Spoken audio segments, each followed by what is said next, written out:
There's an updated proposal the city received from a property owner for a project they are calling Brakes Plus Vehicle Repair Facility. This is case reference number 4 UP 2024. The site is in the southern Scottsdale area.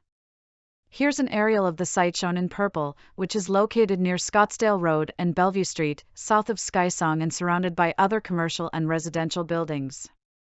This is a street view of the site location of the proposed project.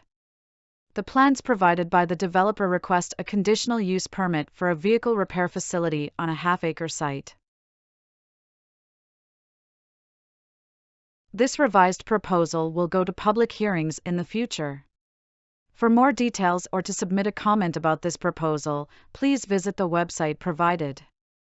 This video was updated in August 2024 by the City of Scottsdale Planning Department.